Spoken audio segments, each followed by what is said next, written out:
പാശ്ചാത്യനായ മനഃശാസ്ത്രജ്ഞൻ Frederick പാൾസ് എന്ന് പറഞ്ഞിട്ടുണ്ട്. അദ്ദേഹത്തിന് ഗസ്റ്റാൾട്ട് സൈക്കോളജി എന്ന് പറയുന്നതായ ഒരു മനഃശാസ്ത്ര വിഭാഗം അനുസരിച്ച് മനോരോഗികൾക്ക് ചികിത്സ നൽകുന്ന ആളാണ്. അദ്ദേഹത്തിന്റെ വിശിഷ്ടമായിട്ടുള്ള ഒരു പുസ്തകമുണ്ട്, ഗസ്റ്റാൾട്ട് സൈക്കോളജി വെർബാറ്റിയം എന്ന് പറഞ്ഞു. അത് തുടങ്ങുമ്പോഴേ അദ്ദേഹം പറയുന്നത് 10,000 paper flowers will not make a real flower. 10,000 കടലാസ് പൂക്കൾ ചേർന്നാലും ഒരു സത്യമായ പൂവ് ആവുകയില്ല. ഇതുപോലെ 10,000 grins will not make a smile. 1000കണക്കിന് പല്ല് കാട്ടിയാലും അത് ഒരു മന്ദഹാസമായിരിക്കുകയില്ല. അപ്പൊ ഒരു മൗന മന്ദഹാസത്തിനുള്ള വില ായിട്ട് എത്ര തന്നെ സ്നേഹപ്രകടനം കാണിക്കുന്നതിനും ഉണ്ടാവുകയില്ല എന്ന് അദ്ദേഹം പറയുന്നു.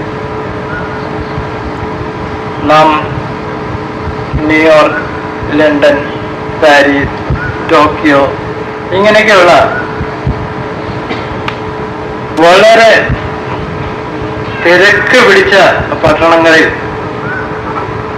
തിരക്ക് പിടിച്ച ഓഫീസുകളിൽ, വളരെ തിരക്കുള്ള ബിസിനസ് മാനേജേഴ്സിന്റെ മുറിയിൽ കയറി ചെന്നാൽ അവരുടെയൊക്കെ മേശപ്പുറത്ത് മന്ദഹസിച്ചുകൊണ്ടിരിക്കുന്നതായ, ഒരു മൗന മന്ദഹാസത്തോടുകൂടി ഇരിക്കുന്നതായ ഒരു ബുദ്ധ രൂപം വെച്ചിരിക്കുന്നത് കാണാം. ഇതിന് മതത്തോടൊന്നും ഒരു ബന്ധമുള്ളതല്ല. മതവിശ്വാസികളായിട്ട് അവർ വെച്ചിരിക്കുകയില്ല. ഇവരുടെ ഈ തിരക്കിനിടയിൽ ആ മുഖത്തേക്ക് ഇങ്ങനെ ഒന്ന് നോക്കുമ്പോൾ അവർക്കൊരു സമാധാനം തോന്നും. എത്ര തിരക്കുള്ള സമയത്തും ബുദ്ധന്റെ ധ്യാന ലീനമായിരിക്കുന്നതായ ആ മുഖഭാവത്തിന്റെ പ്രതീകം കണ്ടാൽ പോലും മനസ്സിന് ശാന്തി ഉണ്ടാവും. അപ്പൊ ആ ശാന്തിയെ വളരെ വിലപ്പെട്ടതായി കരുതിയാണ് ഈ വലിയ വലിയ പട്ടണങ്ങളിൽ പോലും തിരക്ക് വളരെയുള്ള ആളുകൾ അവരുടെ മുറിയിൽ വെച്ചിരിക്കുന്നത്. ഒരു വശത്ത് തിരക്ക് പിടിച്ച ജീവിതം, മറുവശത്ത് ആ തിരക്കിൽ നിന്നും ഒഴിഞ്ഞ് പത്മാസനം ബന്ധിച്ച് ഋജുകായനായി കൈകൾ മടിയിൽ വെച്ച് മിണ്ടാതെ ഇരിക്കുന്നതായിട്ടുള്ള ഒരു ധന്യാത്മാവിന്റെ മുഖം. ഒരു വശത്ത് പ്രവൃത്തി, മറുവശത്ത് നിവർത്തി. മാർട്ടിൻ ബൂബർ എന്നൊരു സുപ്രസിദ്ധനായ ചിന്തകനാണ്. ഈ നമ്മുടെ കാലത്ത് പാശ്ചാത്യ ലോകത്തെ വളരെയധികം ചിന്തിപ്പിച്ചിട്ടുള്ള ഒരാളാണ് മാർട്ടിൻ ബൂബർ. അദ്ദേഹം പറയുന്ന നമ്മുടെ മനസ്സിനൊരു സ്വഭാവമുണ്ട്. ഏത് പറയാൻ തുടങ്ങിയാലും രണ്ടായിട്ട് തിരിച്ചു വെച്ചിട്ട് എന്തെങ്കിലും പറയണമെന്നുണ്ടെങ്കിൽ രണ്ട് കാര്യങ്ങൾ, ഒന്നിങ്ങനെ മറ്റേതിങ്ങനെ, അതിൽ ഇത് ശരി മറ്റേത് തെറ്റ്, ഇങ്ങനെ പറയുന്നതായിട്ടുള്ള ഒരു മനോഭാവം ജനങ്ങളുടെ ഇടയിലുണ്ട്. അതേപറ്റി ശ്രദ്ധിക്കണം എന്ന് അദ്ദേഹം നമുക്കൊരു താക്കീത് തരുന്നുണ്ട്, ഒരു സൂചന തരുന്നുണ്ട്. അവൾ അധ്യാത്മം എന്ന് പറഞ്ഞാൽ അത് വളരെ ശരി, എങ്കിൽ ഭൗതികം എന്ന് പറയുന്നത് തെറ്റ്. ഭൗതികം എന്ന് പറയുന്നത് ശരിയാണെങ്കിൽ അധ്യാത്മം എന്ന് പറയുന്നത് തെറ്റ്. ഇങ്ങനൊരു രണ്ടായിട്ട് പിരിച്ചു വെച്ച് ഒന്ന് നല്ലത് മറ്റേത് ചീത്ത, ഇത് മറ്റേത് ചീത്ത, അത് നല്ലതെങ്കിൽ ഇത് ചീത്ത എന്ന് പറയുന്ന ഒരു മനോഭാവം. ഈ മനോഭാവത്തിന് വലിയ ദോഷമുണ്ട് എന്ന് കാലങ്ങളിങ്ങനെ കഴിഞ്ഞു വന്നപ്പോൾ അവിടെയും ഇവിടെയും ചിന്തകന്മാർക്ക് തോന്നാതിരുന്നില്ല. പണ്ടുണ്ടായിരുന്ന ചിന്തകന്മാർ എന്ന് പറഞ്ഞാൽ സൂക്ഷ്മത അറിയുന്നതായ ജ്ഞാനികൾക്ക് അറിയാമായിരുന്നു ഇങ്ങനെയുള്ള വ്യത്യാസം ശരിയല്ല. ബൈബിളിൽ യേശുക്രിസ്തു പറയുന്നു, വിശന്നു വരുന്ന ഒരു കുഞ്ഞ് അവന്റെ അപ്പനോട് എനിക്ക് അപ്പം തരൂ എന്ന് പറയുമ്പോൾ ഒരു കല്ലെടുത്ത് കൊടുക്കുകയില്ല. എനിക്കൊരു മീൻ തരൂ എന്ന് പറഞ്ഞാൽ തേളിനെ എടുത്ത് കൊടുക്കുകയില്ല. ആ നല്ലവനായ പിതാവ് വിശക്കുന്ന കുഞ്ഞിന് അപ്പം കൊടുക്കും, അവന് മീൻ കൊടുക്കും, അല്ലാതെ കല്ലെയോ തേളിനെയോ ഒന്നും പിടിച്ചു കൊടുക്കുകയില്ല.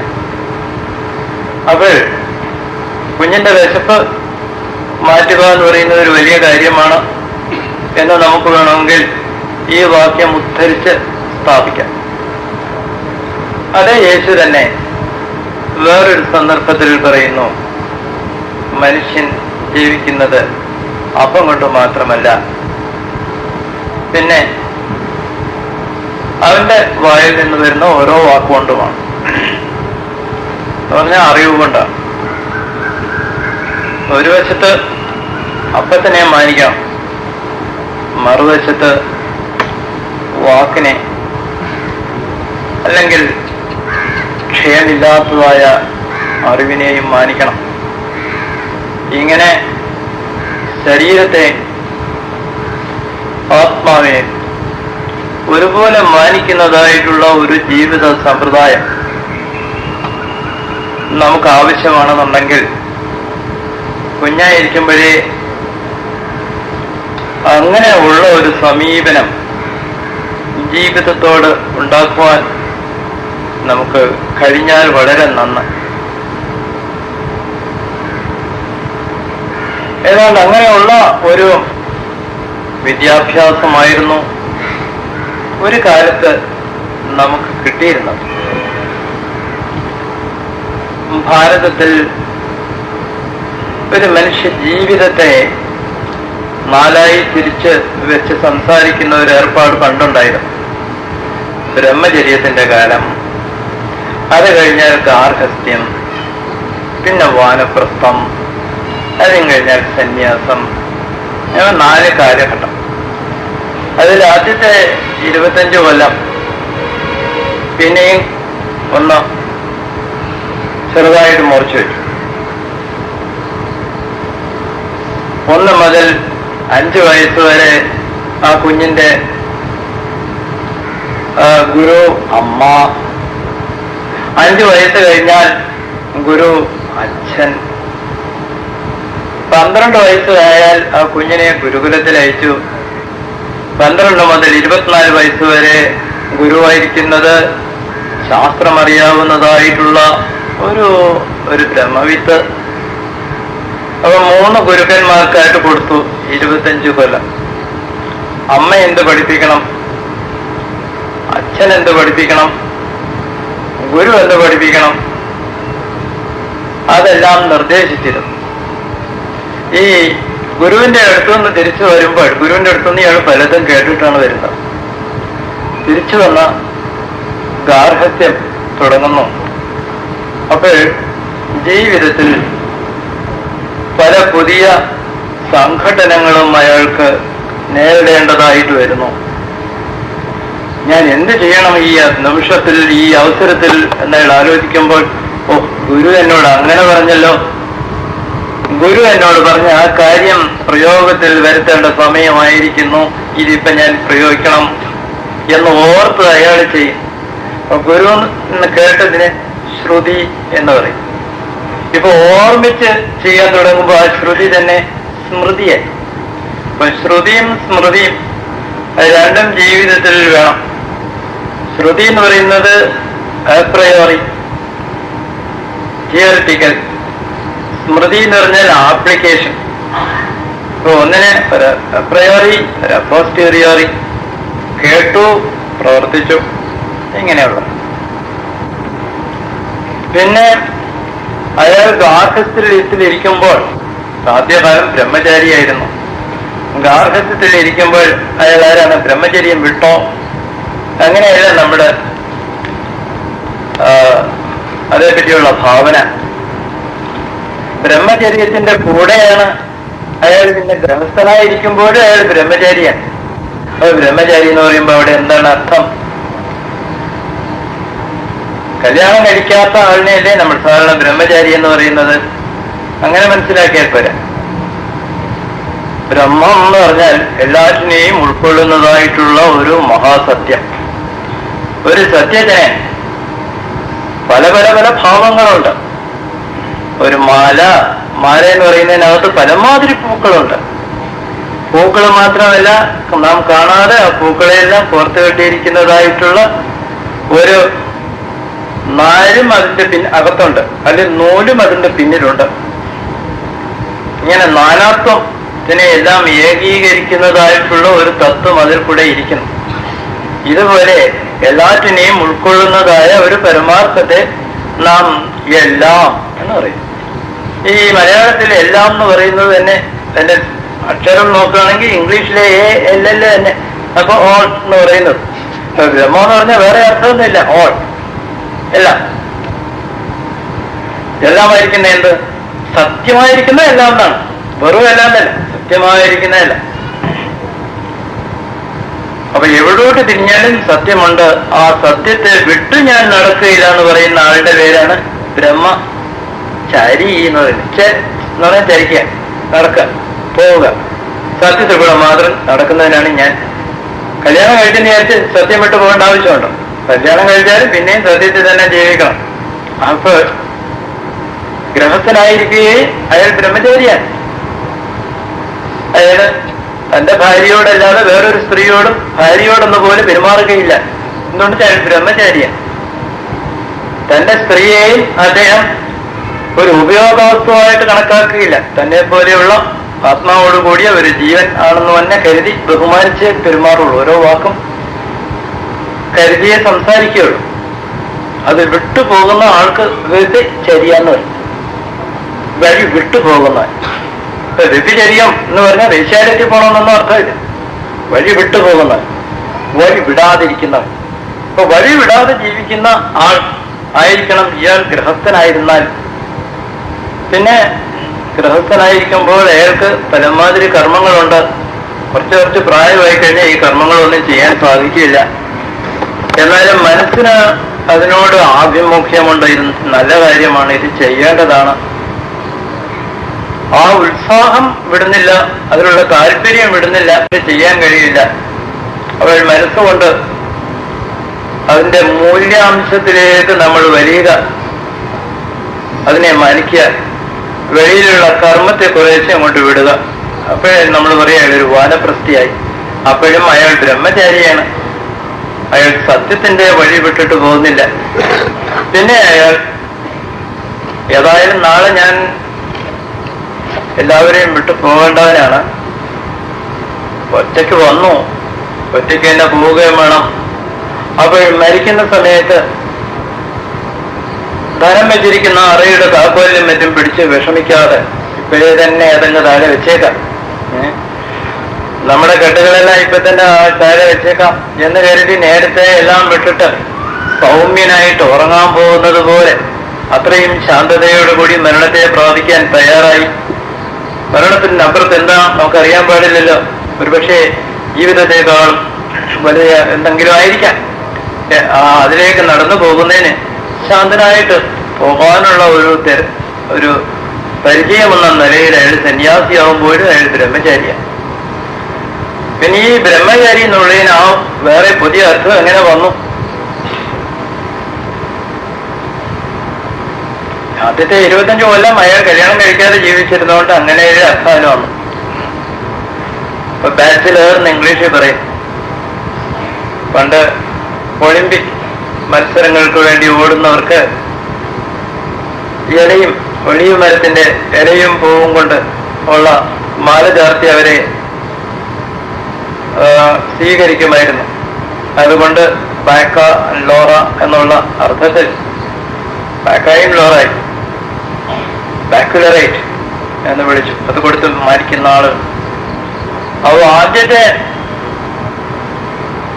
പുരോഹിതന്മാർക്ക് വേണ്ടിയുള്ള സ്കൂളുകൾ തുടങ്ങിയപ്പോൾ അവർ ഇതിനെ അനുസ്മരിച്ചുകൊണ്ട് ഒളിമ്പിക് മത്സരത്തിൽ ഓടുന്നത് പോലെ തന്നെ ഒന്നാണ് ആധ്യാത്മികമായിട്ടുള്ള വിഷയങ്ങൾ എടുത്ത് ഒരാൾ സത്യസോപാനത്തിന്റെ മുകളിൽ പോയി കയറുക എന്ന് പറയുന്നത്. അതുകൊണ്ട് അത് ജയിച്ചു വരുന്ന ആളിനെയും ബാക്കുലറേറ്റ് എന്ന് വിളിച്ചു. അതിന്റെ ഇംഗ്ലീഷായിട്ട് നാം പിന്നീട് ആർട്സും ലെറ്റേഴ്സും ഒക്കെ പഠിപ്പിക്കുന്നതിനും bachelor of arts, bachelor of letters എന്നെല്ലാം വിളിച്ച് മാനിച്ച് ആ കാലത്ത് ആദ്യം പുരോഹിതന്മാരാകാൻ പോയിരുന്നവരും ഒളിമ്പിക് മത്സരത്തിന് പോകുന്നവരും കല്യാണം കഴിക്കാത്തവരായിരുന്നു. ആദ്യത്തെ പുരോഹിതന്മാരാകുന്ന വേണ്ടി പഠിച്ചവരും കല്യാണം കഴിക്കാത്തവരായിരുന്നു. അതുകൊണ്ട് ഈ ബാച്ചുലർ എന്നുള്ളതിന് ഈ അർത്ഥം വന്നുകൂടി. അതുവരെയാണ് ഈ ബ്രഹ്മചര്യം എന്നുള്ളത്. പക്ഷെ നാം ആകെപ്പാടെ മനസ്സിലാക്കേണ്ടത് ഒരു മനുഷ്യൻ ജീവിതകാലം മുഴുവനും ബ്രഹ്മചാരിയായിരിക്കണം എന്ന് പറഞ്ഞാൽ തെറ്റിൽ നിന്ന് ഒട്ടും മാറി നടക്കാത്തവനായിരിക്കണം. അപ്പൊ ഇതാണ് വിദ്യാഭ്യാസത്തിന്റെ ഒരു മൂലതത്വം എന്ന് പറയുന്നത്. തെറ്റത് ശരിയേത് എന്നറിയാനുള്ളതായ ആ കഴിവ് വളർത്തിയെടുക്കുക. വേദാന്തം പഠിക്കാൻ ഒരാൾ വന്നാൽ നമ്മളൊരു ഗുരുവിന്റെ അടുത്ത് ചോദിക്കുന്നത്, എനിക്ക് വേദാന്തം പഠിച്ചാൽ കൊള്ളാവുന്നുണ്ട്, അതിന് ഞാൻ എന്ത് യോഗ്യത ഉള്ളവനായിരിക്കണം? ഗുരു പറയും, ഒന്നാമതായിട്ട് നിനക്ക് നിത്യ അനിത്യ വസ്തു വിവേകം ഉണ്ടായിരിക്കണം.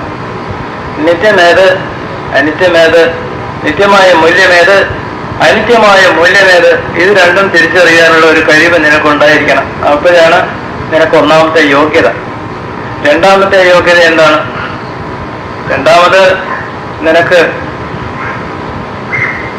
ശമധമാതി ഷഡ്ക സമ്പത്തി ഉണ്ടായിരിക്കണം. നിനക്ക് ശമ ഉണ്ടായിരിക്കണം, നിനക്ക് ദമം ഉണ്ടായിരിക്കണം, നിനക്ക് തിരിക്ഷ ഉണ്ടായിരിക്കണം, നിനക്ക് ഉപരതി ഉണ്ടായിരിക്കണം, നിനക്ക് ശ്രദ്ധ ഉണ്ടായിരിക്കണം, സമാധാനം ഉണ്ടായിരിക്കണം. അതിനെപ്പറ്റി ഞാൻ ദീർഘമായിട്ട് പറയുന്നില്ല. മൂന്നാമത്തേതോ ഇഹ അമുത്ര ഫല ഭോഗ വിരാഗം. എനിക്ക് ഇവിടെ ആകട്ടെ ഇനി ഒരിടത്താകട്ടെ ഒരു പ്രത്യേകമായിട്ടുള്ള ഒരു സമ്മാനം എൻ്റെ ഈ പഠിപ്പിന് വേണ്ടി കിട്ടണം എന്ന് വിചാരിച്ച് നീ പഠിക്കാൻ പോകും. നീ ഏത് പഠിക്കുന്നോ അത് തന്നെയായിരിക്കണം നിന്റെ സന്തോഷം. കാരണം എന്തിനു വേണ്ടിയാണ് ഞാൻ ഈ പഠിക്കുന്നത്? തെറ്റുകൾ നേരത്തെ തന്നെ വന്ന് നമ്മുടെ മനസ്സിനെ പിടിച്ച അടക്കിയിട്ട് ഉള്ളിൽ ഭയമുണ്ടാക്കുന്നു. തെറ്റായ ബോധം നമ്മളിൽ വന്നു കൂടിയാൽ ഭയമുണ്ടാകുന്നു. അത് പെട്ടെന്ന് മനസ്സിൽ നിന്ന് പോകുന്ന ഒന്നല്ല, കയറിട്ട് കെട്ടിയതുപോലെ ഉള്ള ഒന്നാണ് ഈ തെറ്റിദ്ധാരണകൾ എന്ന് പറയുന്ന പല മുൻവിധികളും. അതിൽ നിന്നും നമ്മുടെ മനസ്സിനെ അഴിച്ചെടുക്കുന്നതായിട്ടുള്ള ഒരു ഏർപ്പാടുണ്ട്. അതിന് മോക്ഷം എന്ന് പറയും. ചത്ത എവിടോ ചെല്ലുമ്പോൾ എന്തോ സംഭവിക്കുന്നതെന്നൊക്കെയാണ് നമ്മൾ ധരിക്കുന്നത്. ആ അർത്ഥമെല്ലാം കളഞ്ഞിട്ട് ഇങ്ങനെ മനസ്സിലാക്കണം. ഭയമുണ്ടാക്കുന്ന മാതിരി നമ്മുടെ മനസ്സിൽ വന്നുകൂടിയിരിക്കുന്ന ചില ധാരണകളിൽ നിന്നും അറിവിനെ നിവർത്തിപ്പിക്കുന്നതിന് മോക്ഷം എന്ന് പറയുന്നു. അതുകൊണ്ട് ഈ ഗുരു പറയുന്നു, നിനക്ക് ഈ തെറ്റുകൾ മാറിക്കിട്ടണം, ഭയം മാറിക്കിട്ടണം, ദുഃഖം മാറിക്കിട്ടണം എന്നുള്ള കാര്യത്തിൽ നിർബന്ധം വേണം. അതിനാണ് മുമുക്ഷത്വം എന്ന് പറഞ്ഞത്. അപ്പൊ ഈ 4 യോഗ്യതകളോടുകൂടിയാണ് ഒരു വിദ്യാർത്ഥിയെ ഒരു ഗുരു പഠിപ്പിക്കാൻ വേണ്ടി ഇങ്ങോട്ട് സ്വീകരിക്കുന്നത്. ഇതെല്ലാം പഴയ കാര്യം. നമ്മൾ ഇന്നും ജീവിക്കുന്നതായിട്ടുള്ള ഈ ചുറ്റുപാട് നമുക്ക് ഇപ്പൊ എന്ത് സംഭവിച്ചിരിക്കുന്നു എന്നിനി ഞാൻ പറയേണ്ട. അത് നമുക്കെല്ലാവർക്കും നല്ലതുപോലെ അറിയാവുന്ന കാര്യമാണ്. നാം ഒരു 10 താളുകൾ കടലാസ് ഷീറ്റുകൾ എടുത്ത് ആരുടെയെങ്കിലും കയ്യിൽ കൊടുത്തിട്ട് നിങ്ങളിപ്പോൾ ജീവിച്ചിരിക്കുന്ന ലോകത്തിലുള്ള തെറ്റുകൾ മുഴുവനും ഒന്ന് എഴുതുക എന്ന് പറഞ്ഞാൽ എന്തുമാത്രം നമുക്ക് എഴുതി കൂട്ടാനുണ്ട്. കടലാസ് പോരാതെ വരും. അത്രയ്ക്ക് തെറ്റുകൾ നമുക്കറിയാം, നമ്മുടെ ചുറ്റുപാട് നടക്കുന്നതും നാം ചെയ്യുന്നതും ഉൾപ്പെടെയുള്ള. അപ്പൊ അതിങ്ങനെ തിരികെ തിരികെ പറയുന്നത് കൊണ്ട് ഒരു ശക്തിഹീനത നമുക്ക് വന്നു കൂടിയിരിക്കുന്നു. ഇംഗ്ലീഷിൽ അതിനെ സിനിക്കൽ എന്ന് പറയും. ഒരു നിരാശാബോധം നമ്മുടെ മനസ്സിനെ വന്ന് കൂടിയിരിക്കുന്നു.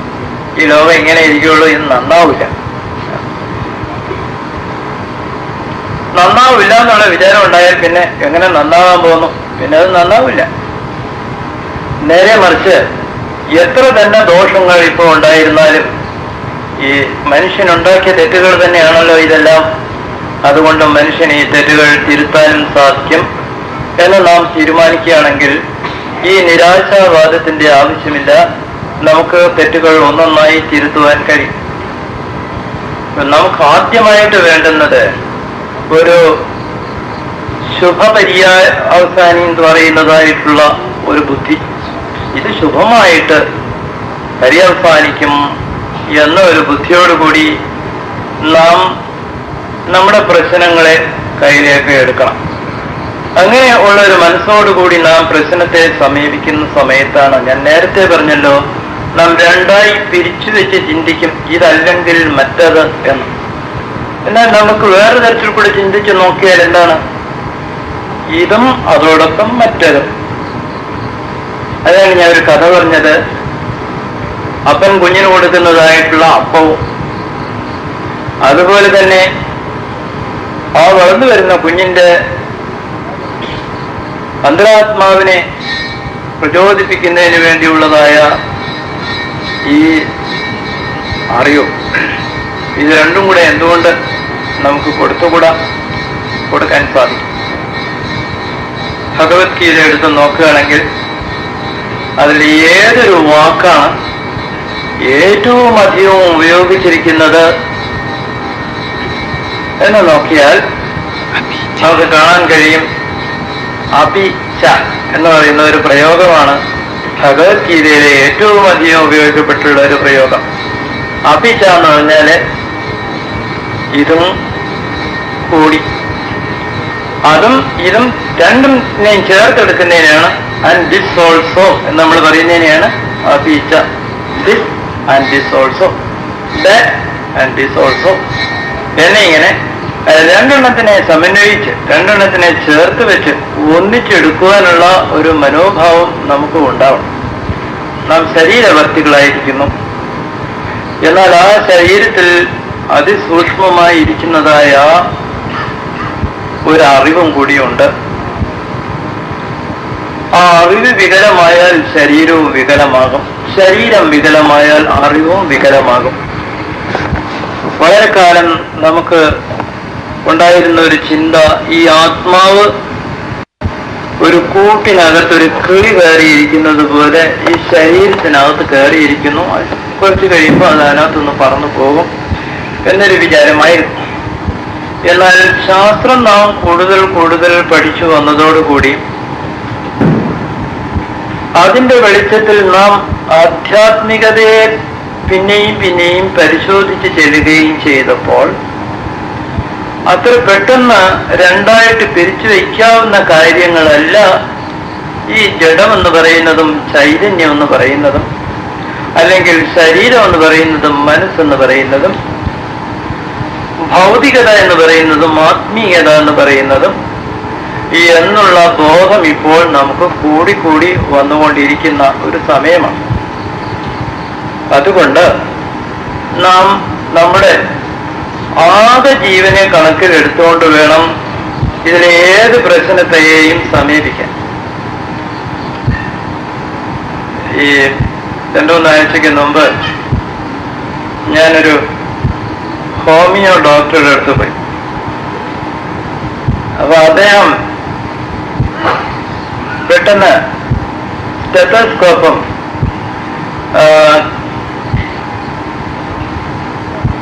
ബ്ലഡ് പ്രഷർ നോക്കാനുള്ള ഇതും യന്ത്രവും ഇതൊക്കെയായിട്ട് എൻ്റെ അടുത്ത് വരുന്നതിന് പകരം ഒരു 10-12 ഷീറ്റ് കടലാസും ഒരു പെൻസിലുമായിട്ടാണ് വന്നത്. അദ്ദേഹത്തിന് സ്റ്റെത്തോസ്കോപ്പ് കാണുന്നില്ല, മറ്റ് യന്ത്രങ്ങളൊന്നും കാണുന്നില്ല. എൻ്റെ അടുത്ത് ചോദിച്ചു, എന്താ അസുഖം ഞാൻ പറഞ്ഞു എനിക്ക് BP കൂടുതലും കുറയുകയൊക്കെ ചെയ്യും. അപ്പൊ ഇദ്ദേഹം ഡോക്ടറല്ലേ, അപ്പൊ അദ്ദേഹത്തിന് മനസ്സിലായിട്ടാണ് ഞാൻ പറഞ്ഞത്. അദ്ദേഹം പറഞ്ഞു എന്താ BP എന്ന് പറഞ്ഞ? BP എന്ന് പറഞ്ഞാൽ നിങ്ങൾക്ക് അറിയാൻ പാടില്ലേ? ആ ബ്ലഡ് പ്രഷർ രക്താനുസരിച്ച് ആണെന്ന് നോക്കുമ്പോ ചിലപ്പോ 90, 140, ചിലപ്പോ 100, 200 എന്നൊക്കെ പോകുന്നില്ലേ? അയാൾ പറയുന്നത് എന്താ BP എന്ന് പറഞ്ഞാൽ? എനിക്ക് ജിയാനോട് ഇനി എങ്ങനെയാ പറയാ? എനിക്കറിയാവുന്ന ഭാഷയിലൊക്കെ ഞാൻ പറഞ്ഞിട്ട് അയാൾ പിന്നെ അതേ ഒരു ചോദ്യം തന്നെയാ ചോദിക്കില്ലേ, എന്താ BP എന്ന് പറഞ്ഞാൽ? യന്ത്രത്തിൽ എന്ത് കാണുന്നു ഞാൻ ചോദിക്കുന്നത്, നിങ്ങൾക്ക് എന്ത് അനുഭവമാകുന്നു എന്നാ. ഓ അത് ശരി, മഞ്ഞപ്പൊടി ഇങ്ങനെ ഒരു പെരുപ്പ് ഇങ്ങനെ വരും. അത് ശരി. അപ്പൊ അദ്ദേഹം വളരെ സമാധാനത്തോടുകൂടിയാണ് മുടി കൊഴിയുന്നുണ്ടോ എന്ന് ചോദിച്ചു. ഇതും അതുമായിട്ട് എന്ത് ബന്ധം? ഇയാൾ മുടി കൊഴിയുന്നതിനെ പറ്റി സംസാരിക്കുന്നത്. അവിടുന്ന് കുറച്ചൊക്കെ കൊഴിയുന്നുണ്ടായിരുന്നു, ഇപ്പൊ കാണാനില്ല, പുറകിൽ നിന്ന് കുറച്ച് കൊഴിയുന്നുണ്ട്. അതെ തലയിൽ ചാരണമുണ്ടോ? ഇപ്പൊ തലയിൽ ഞാൻ ഇങ്ങനെ തുടങ്ങിയിട്ട് ഓരോ ഭാഗവും വിടാതെ ഓരോരോ അവയവങ്ങളെ പറ്റിയുള്ള ചോദ്യങ്ങളിൽ കൂടെ അയാൾ എന്റെ പാദത്തിൽ വരെ എത്തി. ഇപ്പോഴേക്ക് മണിക്കൂർ 2 കഴിഞ്ഞു. അപ്പൊ എന്റെ ഇത് പോയതിന് ശേഷം, ശരീരത്തിന്റെ കഴിഞ്ഞതിന് ശേഷം, തീരെ കുഞ്ഞായിരുന്നപ്പോ എന്ത് രോഗം വന്നായിരുന്നു. ഇപ്പൊ 4-5 വയസ്സുള്ളപ്പോ എന്റെ രോഗം വന്നായിരുന്നു, 10-12 വയസ്സുള്ളപ്പോ എന്റെ രോഗം വന്നായിരുന്നു. അങ്ങനെയുള്ള ഒരു ചരിത്രം. അതും കഴിഞ്ഞതിന് ശേഷം അച്ഛൻ എന്തൊക്കെ സൂക്കേടുണ്ടായിരുന്നു, അമ്മയ്ക്ക് എന്തൊക്കെ സൂക്കേടുണ്ടായിരുന്നു, വീട്ടിലെ വല്യപ്പൂപ്പൻ എന്ത് ഉണ്ടായിരുന്നു, അമ്മൂമ്മയ്ക്ക് എന്തുണ്ടായിരുന്നു, നമുക്ക് ഓർമ്മയുള്ള കാലത്ത് വീടുകളിൽ എന്തെല്ലാം രോഗം ഉണ്ടായിരുന്നു. ഞാൻ വിചാരിച്ചു ഇയാളുടെ ഫിലോസഫി തിരക്കുകളില്ലല്ലോ. ഞാനൊരു സൂക്കേടിന്റെ കാര്യം പറഞ്ഞിട്ട് ആ സൂക്കേടിന്റെ കാര്യത്തെ പറ്റി അല്ല അയാൾക്ക് മനസ്സിലാവേണ്ടത് ഞാൻ ആരാണെന്ന് മനസ്സിലാക്കണം. ഒരു രോഗിയായിട്ട് തന്റെ മുമ്പിൽ വന്നിരിക്കുന്ന ആ ആൾ ആരാണ് എന്ന് മനസ്സിലാക്കണം. അയാളെ എവിടെ വെച്ചുകൊണ്ടെന്നാണ് കാണാം. എങ്ങനെയുള്ള ഒരു ലോകത്തിൽ, എങ്ങനെയുള്ള ഒരു സാമൂഹ്യമായിട്ടുള്ള ചുറ്റുപാടിൽ, ശാരീരികമായിട്ടുള്ള ഒരു ചുറ്റുപാടിൽ, ജൈവികമായിട്ടുള്ള ഒരു ചുറ്റുപാടിൽ, മാനസികമായിട്ടുള്ള ഒരു ചുറ്റുപാടിൽ വെച്ചുകൊണ്ട് വേണം ഇയാൾക്ക് എന്ത് പ്രയാസങ്ങളുണ്ട് എന്നറിയേണ്ടത്. ഞാൻ വിചാരിച്ചു ഇദ്ദേഹത്തിന്റെ മരുന്ന് എന്തായെങ്കിലും ആയിക്കോട്ടെ, അദ്ദേഹത്തിന്റെ ചികിത്സയുടെ ഫലം എന്തെങ്കിലും ആയിക്കോട്ടെ, ഈ സമീപനം അസലായിട്ടുണ്ട്. ഒരു മനുഷ്യൻ എന്ന് പറഞ്ഞാൽ അയാളൊരു കാത് മാത്രമല്ല, അയാളൊരു കണ്ണ് മാത്രമല്ല, അയാളൊരു ഹൃദയം മാത്രമല്ല, അയാൾക്കൊരു ആകെ ഉണ്മയുണ്ട്. ആ ആകെ ഉണ്മ തന്നെ അതിനേക്കാൾ വലിയ ഒരു ഉണ്മയോട് ചേർന്നിരിക്കുന്നതാണ് എന്ന് ചിന്തിക്കുന്ന ഒരു പദ്ധതിയാണല്ലോ ഇയാളുടെ കയ്യിലുള്ളത്. അത് ഓർത്തപ്പോൾ തന്നെ വളരെ സന്തോഷം തോന്നി. ഈ ഹോമിയോ ഡോക്ടർക്കുണ്ടായിരുന്ന മനോഭാവം പോലെ നമുക്ക് നമ്മുടെ കുഞ്ഞുങ്ങളെ വിദ്യാഭ്യസിപ്പിക്കണമെന്ന് തോന്നുമ്പോൾ ഉണ്ടാകുന്നില്ലല്ലോ. നമ്മുടെ ചുറ്റുപാടിലും ഓരോ സ്ഥാപനങ്ങൾ ഉണ്ടാക്കണമെന്ന് വിചാരിക്കുമ്പോൾ ആ സ്ഥാപനം ഈ പ്രദേശത്തിന്റെ എവിടെ വന്നാൽ എല്ലാവർക്കും അതുകൊണ്ടുള്ള പ്രയോജനം ഉണ്ടാകും നമുക്ക് ചിന്തിക്കാൻ സാധിക്കുന്നില്ലല്ലോ. ഇവിടെയാണ് മൂല്യവീക്ഷണത്തിൽ നമുക്ക് വലിയ ഒരു തകരാറ് വന്നിരിക്കുന്നത്. വീക്ഷണത്തെ പറ്റി വിചാരിക്കുന്ന ആൾക്ക് മൂല്യം എന്ന് പറയുന്നത് എന്താണെന്ന് ആദ്യം പറയണമെന്ന് ഞാൻ വിചാരിച്ചില്ലേ. അതിന് നമ്മുടെ പഴമക്കാരോട് ചോദിച്ചാൽ അവര് പറയും എല്ലാ അനുഭവവും ഈ ബോധത്തോട് ബന്ധപ്പെട്ടതാണ്. എനിക്കിപ്പോ സുഖമാണ് ദുഃഖമാണെന്ന് പറഞ്ഞാലും, ഞാൻ നിങ്ങളെ ഇഷ്ടപ്പെടുന്നു, നിങ്ങളെ ഞാൻ വെറുക്കുന്നു, എന്ത് പറഞ്ഞാലും ശരി, ഇതെല്ലാം നമ്മുടെ ബോധത്തോട് ബന്ധപ്പെട്ടതാണ്. നാം കട്ടിലെ പോയി കിടക്കുന്നു, കിടപ്പ് ശരിയാകുന്നില്ല, ഒന്ന് തിരിഞ്ഞു കിടന്നു.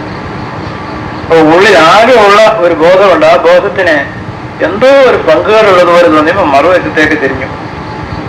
ഇങ്ങനെയുള്ള ചെറിയ തിരിച്ചലുകളിൽ പോലും ഒരു ബോധം പ്രവർത്തിക്കുന്നുണ്ട്. ഇപ്പൊ നിങ്ങൾ അടിസ്ഥാനപരമായി ചിന്തിക്കുവാൻ പഠിക്കുന്ന ഒരാളാണെങ്കിൽ ആ ബോധത്തിന്റെ സ്വഭാവത്തെ പറ്റി അല്പം ഒന്ന് അറിഞ്ഞിരിക്കണം. നമ്മൾ ആ ബോധത്തിന്റെ സ്വഭാവം നോക്കുമ്പോൾ ബോധം അങ്കുരിക്കുന്നത് ഒരു സംശയ രൂപത്തിലാണ്. മെഡിക്കൽ കോളേജിൽ ഒരിക്കൽ ഞാനൊരു രോഗിയായിട്ട് ഒരു കട്ടിലിൽ കിടന്നു. എൻ്റെ അടുത്ത കട്ടിലിൽ വന്ന ഒരു രോഗിക്ക് കാലെല്ലാം പഴുത്തിരുന്നു. വളരെ വേദന അനുഭവിച്ചുകൊണ്ട് അയാൾ അന്നും എൻ്റെ അടുത്ത ദിവസവും എല്ലാം കിടന്ന് നിലവിളിക്കുന്നു. അയാളെ ഓപ്പറേഷൻ തിയേറ്ററിൽ കൊണ്ടുപോയി കാല് മുറിച്ചു കളഞ്ഞു. കാല് മുറിച്ചു വെച്ച് അയാളെ തിരികെ കൊണ്ടുവന്ന് കട്ടിലേക്ക് എടുക്കുമ്പോൾ ഞാൻ അടുത്ത് കിടക്കാണ്. അയാൾക്ക് ബോധം വരുന്ന സമയം ബോധം ഇങ്ങനെ വരുന്നു. അപ്പൊ അയാളോട് കിടന്നുകൊണ്ട് ചോദിക്കുന്നു, എവിടാ ഇത്, എവിടാ ഇത്? അപ്പൊ ബോധത്തിന്റെ ആദ്യത്തെ അങ്കുരം ഒരു ചോദ്യമാണ് എന്നുള്ളതിന് ഇതൊരു ഉദാഹരണം ഞാൻ പറയാം. എവിടാ? അപ്പൊ ഒരു ആളടുത്ത് ചെന്നു, എന്താ പറയുന്ന, ആരാ? അപ്പൊ എവിടാന്നുള്ള ചോദ്യം വിട്ടു, ആരാ? മറ്റേ മോനാണ്, ശരീരാണ്. ആ, ശരീരാണോ? എവിടാ മനയില്? ആശുപത്രിയാ വാപ്പ. ആശുപത്രിയോ? ആശുപത്രിയിലാണോ? ആ വാപ്പ. അയാൾക്ക് ബോധ്യമായി ആശുപത്രിയിലാണ്. അപ്പൊ ചോദ്യം കഴിഞ്ഞാൽ ആ ചോദ്യത്തിന് ഉത്തരം കിട്ടണമെന്നുണ്ടെങ്കിൽ ഒരു ഓർമ്മയുടെ ആവശ്യമുണ്ട്. ഇവിടെ മകൻ ഓർമ്മിപ്പിച്ചു ഇന്നലെ ആശുപത്രിയിൽ കൊണ്ടുവന്നല്ലോ എന്നുള്ളത്. ആ ഓർമ്മ, ചോദ്യം കഴിഞ്ഞാൽ ഓർമ്മ കഴിഞ്ഞപ്പോ തീരുമാനമായി. ആ, ആശുപത്രിയിലായി. തീരുമാനം കഴിഞ്ഞപ്പോ അദ്ദേഹം ചോദിച്ചു, ഡോക്ടർക്ക് എന്തോ കൊടുത്തു? അത് തന്നെ ബാധിക്കുന്ന ഒരു കാര്യമാണ്. ഡോക്ടർക്ക് എന്തോ കൊടുത്തു? അവിടെ വൈകാരികമായിട്ടുള്ള ഒരു വിലയിരുത്തൽ വരുന്നു. ഈ സന്ദർഭത്തിന്റെ വിലയില്ല.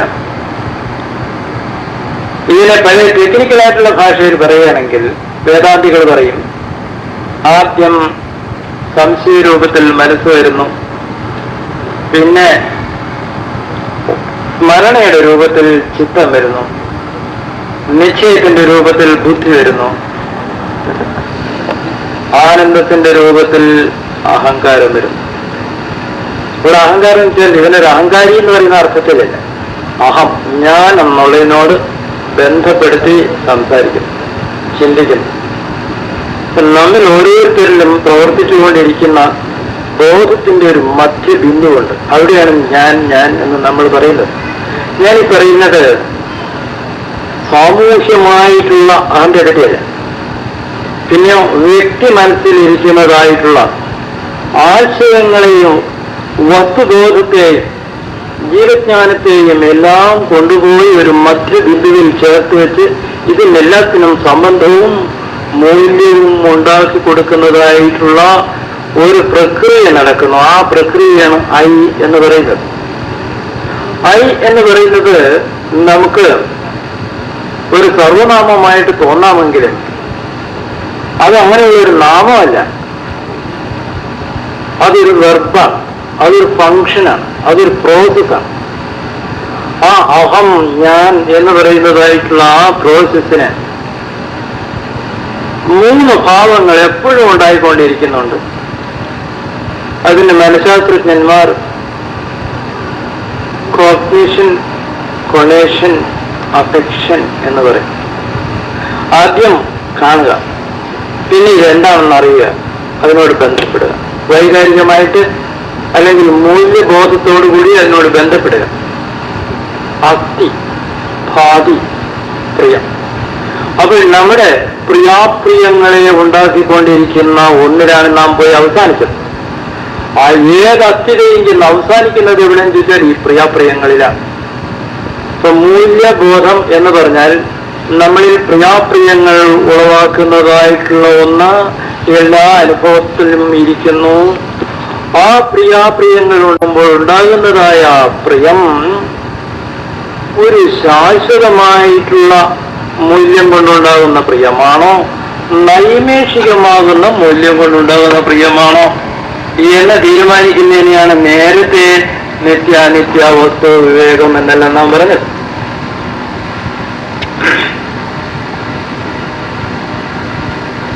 അപ്പൊ ഈ തരത്തിൽ നമ്മുടെ പ്രിയാപ്രിയങ്ങളോട് ബന്ധപ്പെട്ടാണ് നമ്മുടെ ജീവിതം മുഴുവൻ നിൽക്കുന്നതെങ്കിൽ ആ ജീവിതത്തിന് ചിട്ടി ഉണ്ടാക്കുന്നതിന് ഏത് വിഷയത്തിലേക്ക് മനസ്സ് പ്രിയത്തോടു കൂടി പോകുന്നു അതിന്റെ സ്വരൂപം ഒന്ന് നല്ലതുപോലെ മനസ്സിലാക്കണം. ഈ കാരണത്താലാണ് നചികേതൻ യമൻ എന്ന തന്റെ ഗുരുവിനോട് ഞാൻ ഏത് മാർഗത്തിൽ കൂടി പോകണം എന്ന് ചോദിച്ചപ്പോൾ യമൻ പറഞ്ഞു, കുഞ്ഞെ, 2 മാർഗങ്ങളുണ്ട്. ഒന്ന്, നിനക്ക് ഐന്ദ്രികമായിട്ടും മാനസികമായിട്ടും എല്ലാം ഉല്ലാസത്തെ ഉണ്ടാക്കുന്നതായിട്ടുള്ള പ്രിയ വിഷയങ്ങൾ. വേറെ ഒന്ന്, നിനക്ക് നന്മ മാത്രം വരുത്തുന്ന ഹിതമായിട്ടുള്ളത്. അപ്പം ഹിതമെന്ന് പറയുന്നതും പ്രിയമെന്ന് പറയുന്നതും ഒന്നല്ല. ഇംഗ്ലീഷിൽ പറഞ്ഞാൽ what you desire and what you desirable are 2 things. You can desire anything you like, but that is not desirable. And what is desirable, that ensures your well-being. ഇവിടെയാണ് 2 മാർഗങ്ങളിൽ നമ്മൾ ഒരു മാർഗത്തിൽ നിന്നും നമ്മെ വേറൊരു മാർഗത്തിലേക്ക് കൊണ്ടുപോകുവാൻ ബാധ്യസ്ഥരായിരിക്കുന്നത്. അപ്പൊ എപ്പോഴും 2 ഉണ്ട്, അതുകൊണ്ട് 2നെയും ചേർക്കണമെന്നല്ല. ചിലടത്ത് 2നെയും ചേർക്കാൻ സാധിക്കില്ല, കാരണം ഒന്ന് അത്രയ്ക്ക് തെറ്റാണ്. എന്നാൽ അതിനേക്കൊന്നും മനസ്സ് തിരിയണമെന്ന് പറഞ്ഞാൽ മനസ്സ് വേഗം തിരിയുകയില്ല.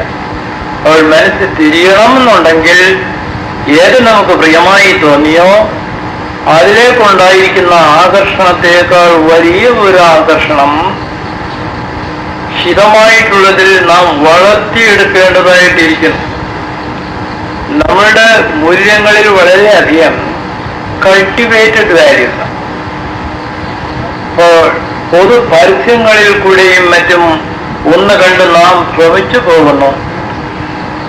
അങ്ങനെ ഭ്രമിക്കുന്ന മനസ്സിനെ തന്നെ ആ ഭ്രമബുദ്ധി മാറ്റിയിട്ട് സത്യാവധാരണം അതിനുണ്ടാക്കി കൊടുക്കാൻ സാധിക്കുമെന്നുണ്ടെങ്കിൽ എന്തെല്ലാം പരസ്യപ്രചരണം ഉണ്ടായാലും അതിലേക്ക് പോവാതെ ഇത് സത്യം, ഇതിൽ തന്നെ ഞാൻ നിൽക്കും എന്ന് പറയുന്നതായോ. അപ്പൊ പ്രലോഭിപ്പിക്കുന്നതായിട്ടുള്ള വാക്കുകളുടെ ലോകത്തിൽ നിന്നും പ്രലോഭനം ഒട്ടും ഉണ്ടാകാത്ത ഒരു മനസ്ഥിതിയിലേക്ക് നമുക്ക് തിരിയുവാൻ കഴിയുന്ന മാറ് ഉള്ള ചുറ്റുപാട് വീട്ടിലുണ്ടായിരിക്കണം, സ്കൂളിലുണ്ടായിരിക്കണം, പൊതു സ്ഥാപനങ്ങളിലുണ്ടായിരിക്കണം, കയ്യിൽ കിട്ടുന്ന ഗ്രന്ഥങ്ങളിൽ നിന്ന് അതുണ്ടാവണം, വായിക്കുന്ന പത്രമാസികകളിൽ നിന്ന് അതുണ്ടാവണം.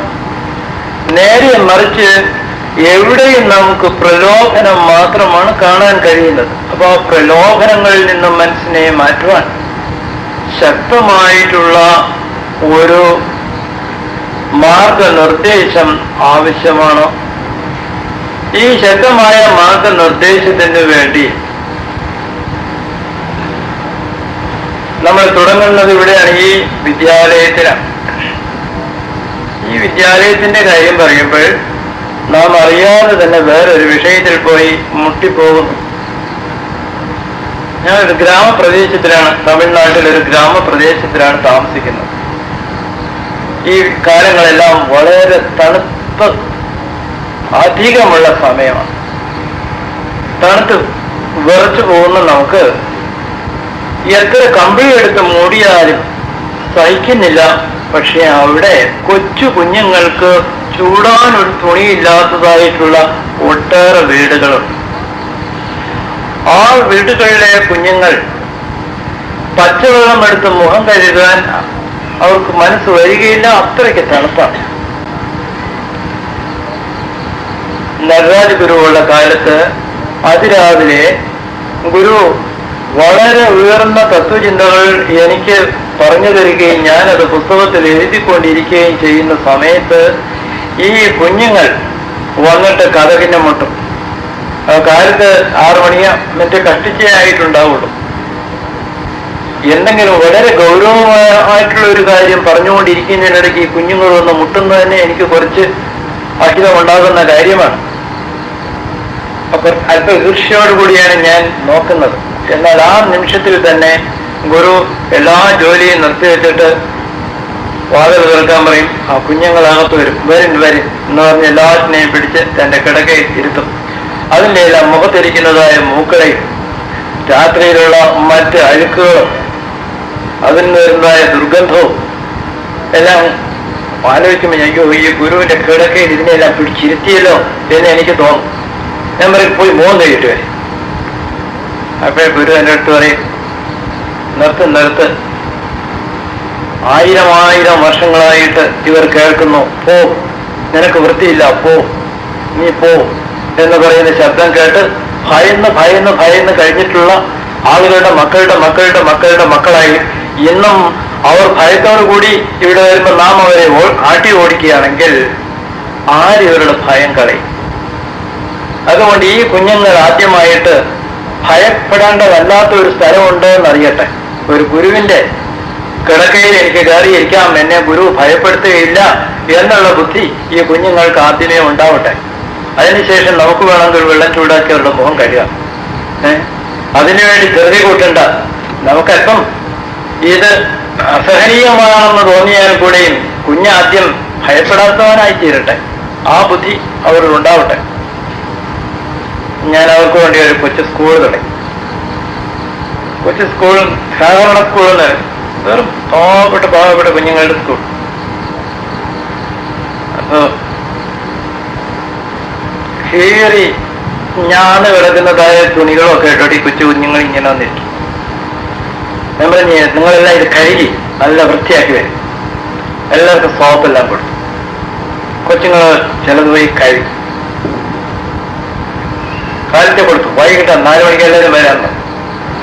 4 മണിക്ക് വന്നപ്പോൾ അതിൽ പകുതിയിലധികവും കുഞ്ഞുങ്ങളും കാലത്തെ കൊണ്ടുപോയി കഴുകി ആ തുണി തന്നെയാണ് ദേഹത്തിട്ടിരിക്കുന്നത്. അവിടെ പെട്ടെന്ന് തുണി ഉണങ്ങുകയില്ല. ഈ നനഞ്ഞ തുണി ദേഹത്തിട്ടിരുന്ന ഈ കുഞ്ഞിന് ന്യൂമോണിയ പിടിക്കും എന്നുള്ള ഭയം കൊണ്ട് ഞാൻ എന്തൊരു കുറ്റമാണ് അവരോട് ചെയ്തത്. ഈ കുഞ്ഞുങ്ങൾ വൃത്തിയാകണമെന്നുള്ള ഒരു ഉദ്ദേശത്തിലാണ് ഞാൻ അവരോട് കഴുകാൻ പറഞ്ഞത്, അവർക്ക് സോപ്പ് കൊടുത്തത്. ഇവ കുഞ്ഞ് ഞാൻ പറഞ്ഞതുപോലെ കേട്ടു, കഴുകി, പക്ഷെ മാറാൻ തുണിയില്ല. നമ്മൾ ശുദ്ധി വേണം എന്നെല്ലാം ഒരു കുട്ടിയെ പഠിപ്പിക്കുമ്പോൾ ഒരു തരത്തിൽ അതൊരു ബൂർഷ്വാ ഫിലോസഫിയാണെന്ന് നാം മനസ്സിലാക്കുന്നില്ല. പണക്കാരന്റെ വീട്ടിൽ വേഗം സാധിക്കുന്നതും പാവപ്പെട്ട കുഞ്ഞിന് ഒരിക്കലും സാധിക്കാത്തതുമായ ഒരു കാര്യമാണ് നമ്മൾ അവനോട് പറയുന്നത്. അയ്യോ, ഞാൻ വലിയൊരു തെറ്റ് ചെയ്തു പോയല്ലോ. അപ്പോൾ തന്നെ കുഞ്ഞുങ്ങളുടെ ഈ നനഞ്ഞ തുണികളെല്ലാം എടുത്ത് മാറ്റി കൊച്ചു കൊച്ചു കമ്പളങ്ങളെല്ലാം മുറിച്ച് ഞാൻ അതിനെയെല്ലാം പുതപ്പിച്ചു. അപ്പോൾ തന്നെ കടയിൽ പോയി കുഞ്ഞുങ്ങൾക്ക് എല്ലാവർക്കും ഒരു സെറ്റ് മുണ്ട് ഉടുപ്പ് വാങ്ങിച്ചുകൊണ്ട് വന്നു. പല മുണ്ടുള്ള നിക്കറും ഉടുപ്പും വാങ്ങിച്ചുകൊണ്ട് വന്നു. പെൺകുട്ടികൾക്കെല്ലാം കൊച്ചു അവർക്കുള്ള പാവാടയും അങ്ങോട്ട് കൊണ്ടുവന്നു. അപ്പൊ അവരെ വീട്ടിലേക്ക് വിട്ടു. സ്കൂളിലെല്ലാം ശുദ്ധമായിട്ടിരിക്കാനും വീട്ടിൽ ചെന്നാലും അവർക്ക് പിന്നെ കിട്ടിയ ഈ നല്ല വസ്ത്രം കളഞ്ഞിട്ട് ആ പഴയ കയറിയതെല്ലാം ഇഷ്ടമില്ലാത്തതുകൊണ്ട് രാത്രിയിൽ അതിൽ തന്നെ പിറ്റേ ദിവസം രാത്രി കിടന്നു കിടക്കും. ആ മൂത്രമൊക്കെ ആയിട്ട് അടുത്ത ദിവസം. അപ്പോഴാണ് മനസ്സിലാകുന്നത് ഈ വിദ്യാഭ്യാസം എന്ന് പറയുന്നതും സാമ്പത്തികം എന്ന് പറയുന്നതും തമ്മിൽ ദൂരെ നിൽക്കുന്ന 2 പ്രശ്നങ്ങളല്ല. ഒന്നിനെ പരിഹരിക്കണമെങ്കിൽ മറ്റേതിനെയും കൂടെ പരിഹരിച്ചാൽ നിവൃത്തിയുള്ളൂ. അപ്പൊ നമ്മുടെ ജീവിത പ്രശ്നങ്ങൾ എത്ര സങ്കീർണമാണെന്നും ഒന്നിനകത്ത് എത്ര കണ്ട് ചുരുക്കി വെച്ചിരിക്കുന്നു എന്നുള്ളതും നാം അനുഭവിച്ച് ചെല്ലുമ്പോഴാണ് അറിയുന്നത്. മുറിയിലിരുന്നുകൊണ്ട് താത്വികമായിട്ട് മാത്രം ചിന്തിക്കുന്ന സമയത്ത് ഇതൊക്കെ എളുപ്പമുള്ള ഒരു വിഷയമാണെന്ന്. നല്ല വിദ്യാഭ്യാസം കുഞ്ഞിന് കൊടുക്കണം എന്ന് പറഞ്ഞാൽ അതിനകത്ത് ഈ കുഞ്ഞോ അതിന്റെ മാതാപിതാക്കന്മാരോ മാത്രമല്ല ഉൾപ്പെടുന്നത്, ആകെ രാജ്യത്തിന്റെ ഉത്തരവാദിത്വം കൂടി അതിലിരിക്കുന്നു. അപ്പൊ നമ്മുടെ സാമൂഹ്യ സാമ്പത്തിക സംവിധാനത്തിൽ മാറ്റം വരുത്താതെ വിദ്യാഭ്യാസം മാറ്റാവുന്നോ? വിദ്യാഭ്യാസത്തിൽ മാറ്റം വരുത്താതെ സാമൂഹ്യ സാംസ്കാരിക ഈ സംവിധാനങ്ങൾ മാറ്റം വരുത്താവുന്നോ വിചാരിക്കുന്നത് വലിയൊരു അബദ്ധമാണ്. നാം ഒരു കൊച്ചു കുഞ്ഞിന് 2 വാക്ക് പറഞ്ഞു കൊടുക്കാൻ, അവന്റെ മുഖത്തൊരു സന്തോഷം കാണാൻ, അവനൊരു നല്ല മുണ്ട് കൊടുക്കണമെന്നുള്ള ഒരു നല്ല വിചാരത്തിൽ നിന്ന് തുടങ്ങിയ പ്രശ്നം എവിടെ ചെന്ന് അവസാനിക്കുന്നു? ആകെ ജനതയുടെ ആകെ പ്രശ്നങ്ങൾ നാം കയ്യിലെടുക്കേണ്ടതായ ഒരു സ്ഥിതിയിലേക്ക് വന്നു ചേർന്നു. ഒരു രാജ്യത്തിന്റെ ദാരിദ്ര്യം എന്ന് പറയുന്നത് വേറൊരു രാജ്യത്തിന്റെ സമ്പന്നതയുമായിട്ട് ഒട്ടിക്കിടക്കുകയാണ്. നാം ഒരുത്തിനെ ദാരിദ്ര്യമില്ലാതാക്കണമെന്ന് നാം വിചാരിക്കുമ്പോൾ തന്നെ ലോകത്തിന്റെ മുഴുവന്റെയും കൂടെ ഒരു പ്രശ്നമെടുത്ത് തോളിൽ വെക്കുന്നുവെന്ന് മനസ്സിലാക്കണം. അത്രയ്ക്ക് സങ്കീർണമായിട്ടുള്ള ഒന്നാണ് ഇത്.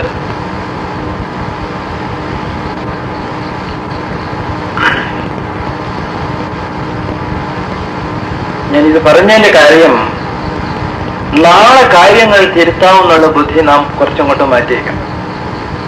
ഇതൊരിക്കലും തിരുത്തുകയില്ല എന്ന് പറയുന്നതായിട്ടുള്ളത് മാറ്റിവെക്കണം. ഇപ്പോൾ തന്നെ തുടങ്ങേണ്ടതായ ഒരു കാര്യമാണ് ഉത്തരവാദിത്വം നമ്മുടെ കയ്യിലെടുക്കുക.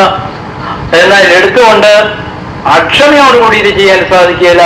വളരെ ക്ഷമയോടുകൂടി, വളരെ ഉൾക്കണ്ണോടുകൂടി, വളരെ ദൂരക്കാഴ്ചയോടുകൂടി മാത്രമേ നമുക്ക് ഈ വിഷയത്തെ കൈകാര്യം ചെയ്യാൻ സാധിക്കുകയുള്ളൂ എല്ലാം മനസ്സിലാക്കണം. പണ്ടെല്ലാം പള്ളികളിൽ ചെന്നാൽ എന്താണ്? പള്ളികളിൽ ചെന്നാൽ ഈശ്വരനോട് പ്രാർത്ഥിക്കുക, ദൈവത്തോട് പ്രാർത്ഥിക്കുക, ദൈവകാരുണ്യം ഉണ്ടായി കിട്ടണം. ഇതാണ് പ്രധാന വിഷയമായിട്ട് കരുതുന്നത്. പക്ഷെ ഇന്ന് പള്ളിയും അങ്ങനെയല്ല. നാം മിക്ക രാജ്യങ്ങളിലെ പള്ളിയിൽ പോയി നോക്കുകയാണെങ്കിൽ അവരൊരു ഉത്തരവാദിത്വം അവർക്കുള്ളതായിട്ട് മനസ്സിലാക്കുന്നു. എന്ത്? ശരിയായ വിദ്യാഭ്യാസം കൊടുക്കുന്നതിന്, ശരിയായിട്ട് ആഹാരം കുട്ടിക്കൊണ്ടായിരിക്കുന്നതിന്, അവന്റെ ആരോഗ്യം നിലനിൽക്കുന്നതിന്, അവന്റെ സാമൂഹ്യമായിട്ടുള്ള ചുറ്റുപാട് ശുദ്ധമായിരിക്കുന്നതിന്, ഇതിന് കൂടി പ്രവർത്തിച്ചാൽ മാത്രമേ ഒരു പള്ളിക്ക് അർത്ഥമുള്ളൂ എന്നുള്ള നിലപാട് ഇന്ന് പള്ളിയുടെ നടത്തുന്ന ആളുകൾ സ്വീകരിച്ചതായി നാം കാണുന്നുണ്ട്. നാം തുടങ്ങുന്നത് ഏത് വിഷയത്തിൽ കൂടി ആയാലും അവസാനം ചെന്നെത്തുന്നത് ഈ സങ്കീർണമായിട്ടുള്ള ഒന്നിനെ കൈകാര്യം ചെയ്യുവാനുള്ള ബാധ്യതയോട് കൂടിയാണ്. ഈ ബാധ്യസ്ഥത നമുക്കുണ്ടെങ്കിൽ മാത്രമേ എന്തെങ്കിലും പ്രവർത്തിക്കാൻ സാധിക്കുകയുള്ളൂ. അങ്ങനെ പ്രവർത്തിക്കണമെങ്കിൽ മല മുഴുവനും കൂടെ ഒന്നായിട്ട് മറിക്കാൻ സാധിക്കില്ല. പക്ഷേ ഓരോരോ മുള്ളായിട്ട് മാറ്റാൻ സാധിക്കും. ഒരു മുൾച്ചെടിയെ മാറ്റാൻ സാധിക്കും, ഒരു കുണ്ട് നികത്താൻ സാധിക്കും, ഒരു പാറ പൊട്ടിക്കുവാൻ സാധിക്കും, ഒരു വഴി ഉണ്ടാക്കാൻ സാധിക്കും. ഇങ്ങനെ മുമ്പിൽ ഒരു പ്രശ്നത്തെ തീർത്ത് അടുത്ത പ്രശ്നത്തിലേക്ക് ഇങ്ങനെ മുറിയാതെ മുമ്പോട്ട് പോകുന്നതായിട്ടുള്ള ഒരു മനോഭാവം ഉൾക്കൊള്ളാതെ ഒരു പരിഷ്കാരവും പറഞ്ഞിട്ട് കാര്യം. ഈ ഉദ്ദേശങ്ങളോടെല്ലാം കൂടിയാണ് ബ്രഹ്മവിദ്യാ മന്ദിരം ഉണ്ടാക്കണമെന്ന് നാരായണ ഗുരു പറഞ്ഞപ്പോൾ അതിന് ആദ്യം തോന്നിയിരുന്നതായ അർത്ഥത്തിൽ നിന്നും ഞങ്ങൾ അല്പം മാറിയതുപോലെ തോന്നുന്നു. ആദ്യം തോന്നിയിരുന്ന അർത്ഥം ആ പാവനമായിട്ടുള്ള മന്ത്രോച്ചാരണങ്ങൾ കേട്ടിട്ട് ആ മന്ത്രങ്ങളിലെ മനനം ചെയ്ത് ധ്യാനത്തിൽ കൂടി പരമമായിട്ടുള്ള ആ സത്യത്തെ ഗ്രഹിച്ച് ശാന്തചിത്തനായിരിക്കുന്നതായ കാര്യമാണല്ലോ ഈ പറയുന്നത് എന്നാണ്. പക്ഷെ അങ്ങനെയല്ല കാര്യമെന്ന് അടുത്ത് ചെല്ലുമ്പോൾ മനസ്സിലായി.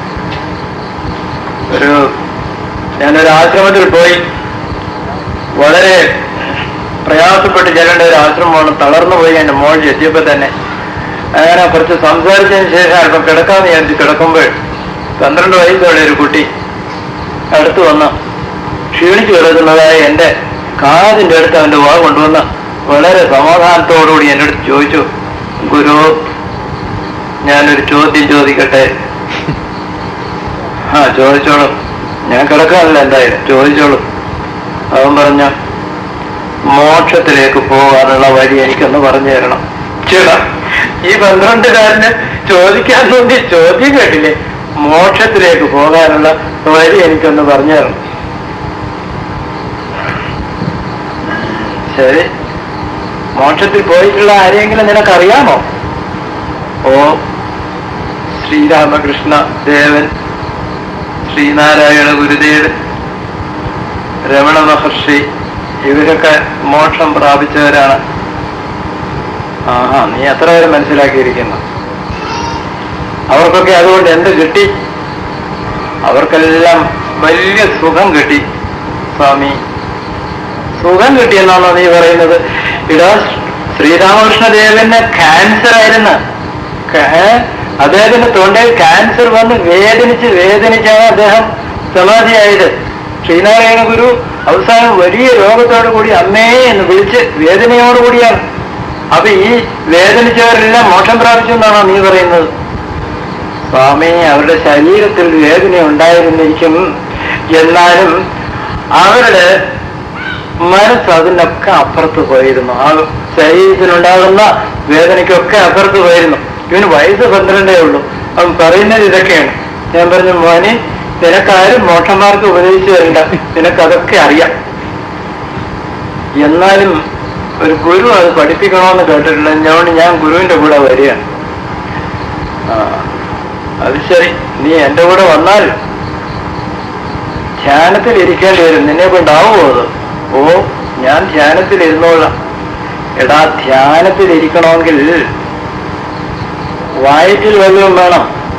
വിശന്നിരിക്കുമ്പോഴൊന്നും ധ്യാനത്തിൽ ഇരിക്കാൻ ഒക്കെയില്ല. അവർ വിശപ്പ് മാറ്റണമെന്നുണ്ടെങ്കിൽ 2 ഉരുളക്കിഴങ്ങ് പുഴുങ്ങി തിന്നണം, വല്ല മരക്കറി വെച്ച് തിന്നണം, കുറച്ച് ചോറ് തിന്നണം, എന്നാലും മാത്രമേ വിശപ്പ് മാറുകയുള്ളൂ. അപ്പൊ അത് ഞാൻ തിന്നോളാം. ഇവിടെ നീ തിന്നോളാന്ന് പറഞ്ഞാൽ തരണ്ടേ? അത് ഉണ്ടാവണമെന്നുണ്ടെങ്കിൽ നാം നമ്മുടെ പുരയിടത്തിൽ കുറച്ച് സ്ഥലം വൃത്തിയാക്കി കൃഷി ചെയ്യണം.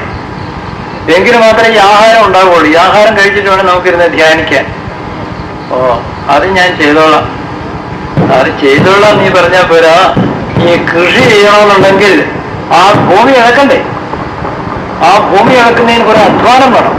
മാത്രമല്ല, ആ മണ്ണിന്റെ സ്വരൂപം എന്താണ്, അതിനകത്ത് എന്ത് വളം ചേർക്കണം, ഇതെല്ലാം നാം കണ്ടുപിടിക്കണം.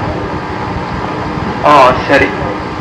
കുറച്ചു നേരം കഴിഞ്ഞപ്പോൾ അവന് മനസ്സിലായി, ഈ ധ്യാനിക്കാൻ വരുന്നതിനകത്തുള്ള അവൻ എല്ലാ കെമിസ്ട്രിയും പഠിക്കണം, എല്ലാ ഫിസിക്സും പഠിക്കണം, എല്ലാ കണക്കും പഠിക്കണം. അവസാനം സ്കൂൾ വിട്ടുപോയിട്ടുള്ള എല്ലാ കാര്യങ്ങളും ഇവിടെ വന്നാലും പഠിക്കണം.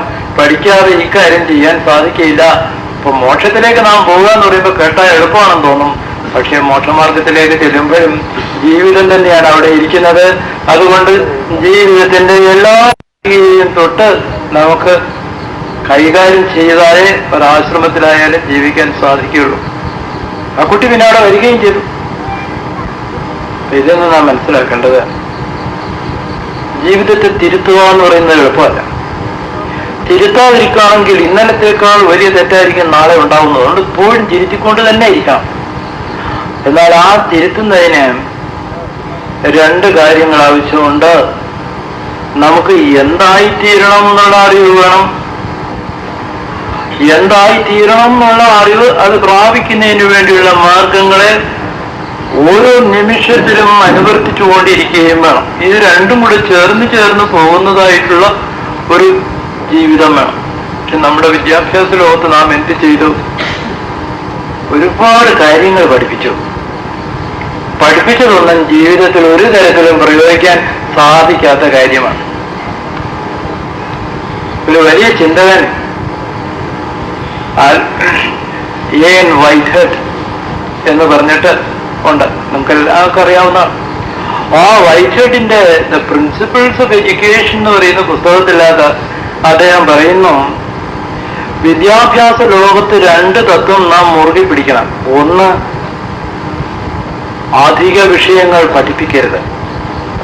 വേറൊന്ന്, പഠിപ്പിച്ചത് പ്രയോജനമുള്ളതായിത്തീരണം. Do not teach so many subjects, and whatever you teach, make it useful and let the study be thorough. പഠിച്ചത് പൂർണ്ണമായിട്ട് പഠിക്കുവാനുള്ള സൗകര്യം വേണം. അല്ലെങ്കിൽ എന്ത് ദോഷം വരും? ആ ദോഷത്തിനെ പറ്റി അദ്ദേഹം പറയുന്നത്, if you give to a student inert knowledge, you are not really doing a wrong thing, but you are also destroying that student's mind. നാം പ്രവർത്തനരഹിതം അല്ലെങ്കിൽ പ്രയോജനരഹിതമായിട്ടുള്ള അറിവുകൾ കൊടുക്കുന്നത് കൊണ്ട് സമയം മാത്രമല്ല വ്യർത്ഥമായി തീരുന്നത്, ആ കുട്ടി വളർന്നു വന്നതിന് ശേഷമുള്ള അവന്റെ ജീവിതത്തിലെ മിക്ക സമയവും ഈ വ്യർത്ഥമായിട്ടുള്ള ബോധത്തിൽ തന്നെ അവന്റെ മനസ്സ് കുടുങ്ങിക്കിടക്കുകയും ചെയ്യും. നിങ്ങൾ തീവണ്ടിയിലിരിക്കുമ്പോൾ, വീട്ടിലിരിക്കുമ്പോൾ, സ്നേഹിതന്മാരോടിരിക്കുമ്പോൾ, പാർക്കിലിരിക്കുമ്പോൾ, കളിസ്ഥലത്തിരിക്കുമ്പോൾ ഒക്കെ ഒന്ന് ശ്രദ്ധിച്ചു നോക്കുക, രണ്ടു വശത്തും ഇരിക്കുന്ന ആളുകൾ എന്തിനെ പറ്റിയാണ് സംസാരിക്കുന്നതെന്ന്. വെറും വ്യർത്ഥമായിട്ടുള്ള വിഷയങ്ങളെ പറ്റി. എത്ര പേർ പ്രയോജനകരമായ ഒരു കാര്യത്തെ പറ്റി സംസാരിക്കുന്നു? വളരെ ചുരുക്കം ആളുകൾ മാത്രം. ഇത് നമുക്ക് എങ്ങനെ വന്നുകൂടി? എപ്പോഴും ഒരു പ്രയോജനവുമില്ലാത്ത കാര്യത്തെപ്പറ്റി സംസാരിക്കുന്നതായി സ്വഭാവം. പഞ്ചശീല എന്ന് പറഞ്ഞ ഭഗവാൻ ബുദ്ധൻ 5 ശീലങ്ങൾ ശിഷ്യന്മാർക്ക് കൊടുത്തു. അതിൽ ഒന്നിതാണ് മൂസാവാദ വേരമണി സിദ്ധാപദം സമാധിയാമി. മൂസാവാദ, അർത്ഥമില്ലാത്ത വാക്കുകൾ പറഞ്ഞ് സമയം കളയുകയില്ല എന്ന് ഞാനിതാ പ്രതിജ്ഞ ചെയ്യുന്നു എന്ന്. പക്ഷേ ഈ നിരർത്ഥവുമായിട്ടുള്ള വാക്ക് പറയുവാനും നിരർത്ഥവുമായിട്ടുള്ള സമയം കളയുവാനും സഹായിക്കുന്ന മാതിരിയുള്ള ഒരു വിദ്യാഭ്യാസമാണ് നമുക്ക് കിട്ടിയിരിക്കുന്നത്. വിദ്യാഭ്യാസത്തെ മാറ്റണം എന്ന് ആളുകൾ പറയുന്നുണ്ടെങ്കിലും ആ മാറ്റുന്നതിനുള്ള മൗലികമായ തത്വങ്ങളെ പടിപടിയായി അടുക്കി മുമ്പിൽ വെച്ചുകൊണ്ട് നമുക്കതിനെ സമീപിക്കുവാൻ സാധിച്ചിട്ടുണ്ടോ? സാധിച്ചിട്ടില്ല. എന്നാൽ സാധിക്കണം. അത് സാധിക്കണമെന്നുള്ള ഉദ്ദേശത്തിലാണ് ഞങ്ങൾ ഈസ്റ്റ് വെസ്റ്റ് യൂണിവേഴ്സിറ്റി എന്ന പേരിൽ ഒരു സ്ഥാപനം ഉണ്ടാക്കി ലോകത്തിന്റെ പല ഭാഗങ്ങളിലും അത് അല്പാൽപമായിട്ട് പ്രചരിപ്പിച്ചുകൊണ്ട് വരുന്നത്. അതേപറ്റി ഇന്ന് പറയാൻ എനിക്ക് സമയമില്ല. എന്നാലും 2-3 വാക്കുകൾ മാത്രം അതേപ്പറ്റി പറഞ്ഞ് ഞാനിത് അവസാനിപ്പിക്കാം.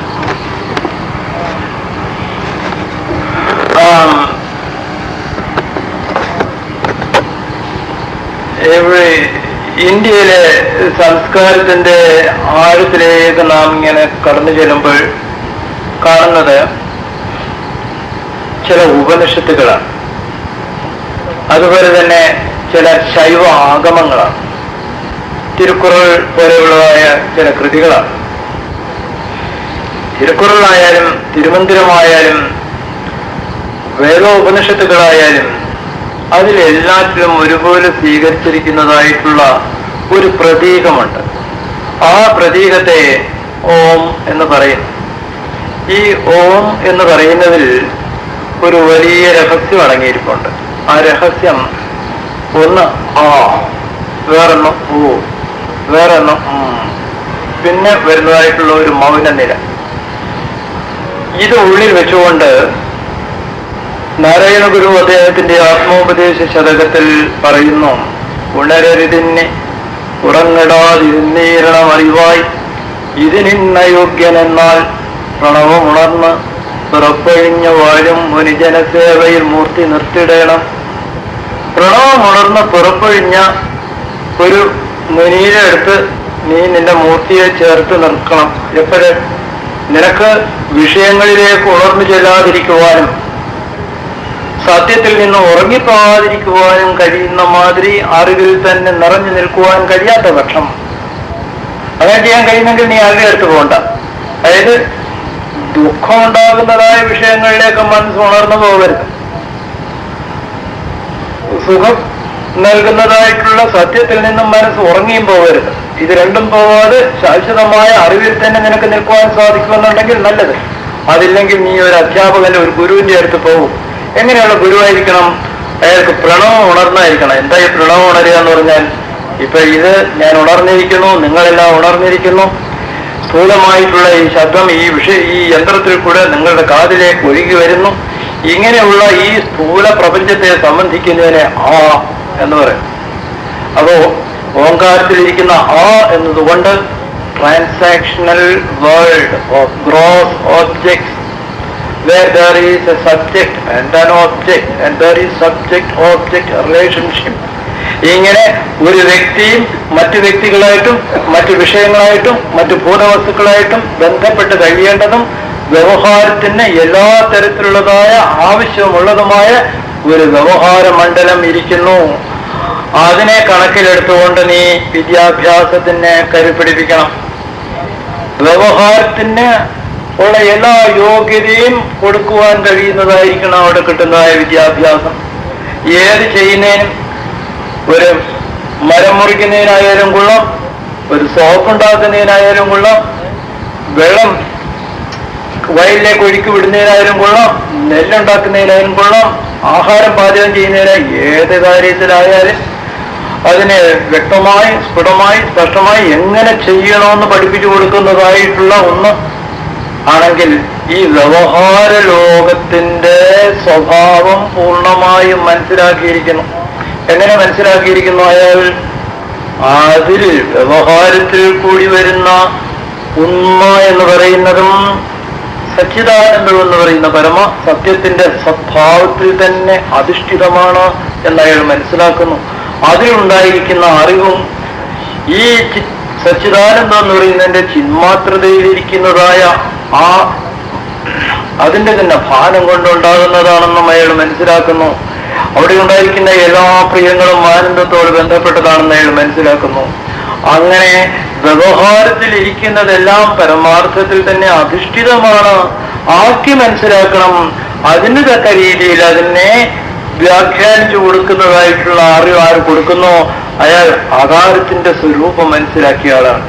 അതുകൊണ്ട് ഞങ്ങൾ ഉണ്ടാക്കുന്നതായ ഈ വിദ്യാഭ്യാസ പദ്ധതിയിലും ട്രാൻസാക്ഷൻ വ്യാവഹാരിക മണ്ഡലത്തിൽ ഒരാളിനെ ചുമതലാബോധമുള്ളവനും കാര്യക്ഷമതയോടുകൂടി അത് ചെയ്യുവാൻ അവനെ പ്രേരിപ്പിക്കുന്നതും അവനെ അതിനുവേണ്ടി ശക്തനാക്കുന്നതും ആയിട്ടുള്ള ഒരു വിദ്യാഭ്യാസം തന്നെ കൊടുക്കണം എന്ന് തീരുമാനിച്ചിട്ടുള്ളതാണ്.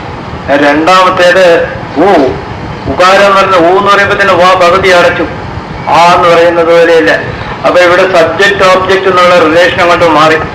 സബ്ജക്റ്റീവ് എല്ലാം മനോനിഷ്ഠം മാത്രമായി അല്ലെങ്കിൽ ആത്മനിഷ്ഠം മാത്രമായിട്ടുള്ള ഒരു ലോകം, ആ മനോനിഷ്ഠമായിട്ടുള്ള ലോകത്തിനകത്ത് സ്വയമേ ഉള്ളിൽ തന്നെ ഉള്ളതായ ഒരു വെളിച്ചമാണ് പ്രവർത്തിക്കുന്നതിന് തൈജസം എന്ന് പറയും. നമ്മുടെ വസ്തുബോധത്തെ പോലും പുറകിൽ നിന്ന് വരുന്നതായിട്ടുള്ള പ്രതിഭയാണ് വന്ന് അർത്ഥവത്താക്കി തീർക്കുന്നത്. ഈ പ്രതിഭ എന്ന് പറയുന്നത് നമ്മുടെ ഉള്ളിൽ തന്നെ ഇരിക്കുന്ന കൽപ്പനയാണ്. ഓരോ പേഴ്സെപ്റ്റിനെയും പൂർണ്ണമാക്കുന്നത് ഒരു കോൺസെപ്റ്റാണ്. കോൺസെപ്റ്റ് എന്ന് പറയുന്നത് കൗണ്ടർ പാർട്സ് ആണ്. അതിൽ കോൺസെപ്റ്റ് എന്ന് പറയുന്ന ഒരു സബ്ജക്റ്റീവായിട്ടുള്ള ഒരു ഒന്നാണ്, ഒരു പ്രതിഭാസമാണ്. അതുകൊണ്ട് നമ്മുടെ വ്യാവഹാരികമായ അറിവിന്റെ ഒക്കെയും 90% മനോനിഷ്ഠമായിരിക്കുന്നതായ നമ്മിൽ നിന്ന് തന്നെ വരുന്നതായ ഉണ്ടാക്കാതെ നമ്മുടെ അന്തരംഗത്തിൽ നാം വ്യക്തമായിട്ടുള്ള മൂല്യബോധം ഉണ്ടാക്കാതെ വ്യവഹാരം ഒരിക്കലും പ്രയോജനകരമായി തീരുകയില്ല എന്ന് മനസ്സിലാക്കിയിട്ട് കുട്ടിയുടെ മനസ്സിലിരിക്കുന്ന അതിൻ്റെ മനോനിഷ്ഠം എന്ന് പറയുന്നതായ ആവശ്യത്തെ എങ്ങനെ കൈകാര്യം ചെയ്യണം, അതിലുള്ള ഇരുട്ടെങ്ങനെ മാറ്റണം, അതിനെ നല്ല തെളിവുകളാക്കി തീർക്കുന്നത് എങ്ങനെ, അതിന് തക്ക രീതിയിൽ പാഠപദ്ധതികൾ ഉണ്ടാക്കുവാനും ഓരോ കുട്ടിയായിട്ട് ബന്ധപ്പെടുവാനും അധ്യാപകന് കഴിയുന്ന രീതിയിൽ ചിട്ടപ്പെടുത്തുന്നതാണ് ഈ രണ്ടാമത്തെ കാര്യം എന്ന് പറയുന്നത്. എന്ന് പറയുന്നത് പിന്നെ എന്ന് പറഞ്ഞു. അപ്പോൾ നല്ല പോലെ സുഷുപ്തിയിലിരിക്കുന്ന ആൾ അവിടെ സ്വപ്നവുമില്ല, ജാഗ്രതമില്ല, ഒന്നും അറിയാൻ കഴിയുന്നില്ല. അപ്പൊ ഞാൻ ഈ സംസാരിക്കുമ്പോഴും ഓരോ വാക്കും എന്റെ ഉള്ളിൽ വരുന്നതിന് മുമ്പ് അത് എവിടെ ഒളിഞ്ഞിരിക്കുന്നു. എവിടെ ഒളിഞ്ഞിരിക്കുന്നു? എനിക്ക് തന്നെ അറിയാൻ പാടില്ലാത്ത ഒരു അധോതലത്തിൽ അത് ഇരിക്കുന്നുണ്ട്. അതിനെയാണ് പാശ്ചാത്യർ അൺകോൺഷ്യസ് എന്ന് പറയുന്നു. നമ്മൾ അതിനെ അൺകോൺഷ്യസ് എന്ന് പറയുന്നതിന് പകരം കാരണ ചൈതന്യം എന്ന് പറയുന്നു. ഒരു കാരണാത്മകമായിട്ടുള്ള ഒരു ബോധത്തിന്റെ അഗാധത നമ്മളിരിക്കുന്നു. അവിടെ നിന്നും വാസനാരൂപത്തിലിരിക്കുന്നതെല്ലാം നമ്മളിൽ വന്ന് നിറയുന്നു.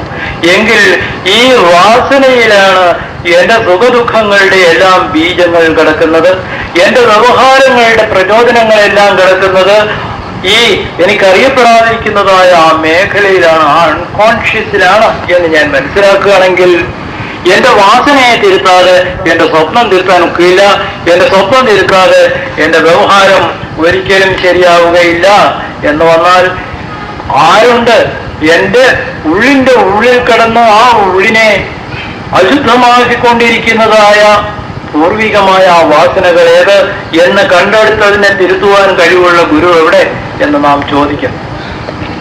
ഇവിടെ ആ ഗുരുവിന്റെ കർത്തവ്യം എത്ര കണ്ട് ആഴത്തിലേക്ക് പോകേണ്ടതാണ് എന്ന് നാം മനസ്സിലാക്കുക. അപ്പൊ അതുകൊണ്ട് അതിനെ കൂടെയും ഈ വിദ്യാഭ്യാസത്തിന്റെ കാഴ്ചപ്പാടിൽ നാം ഉൾപ്പെടുത്തേണ്ടിയിരിക്കുന്നു. ഇത് മൂന്നും പോയാൽ പിന്നെ വരുന്നത് നമുക്കൊന്നും പറയാൻ വയ്യാതിരിക്കുന്ന നാലാമത്തേതാണ്. അതിന് പേരൊന്നുമില്ല. പക്ഷേ അതെന്താണ്?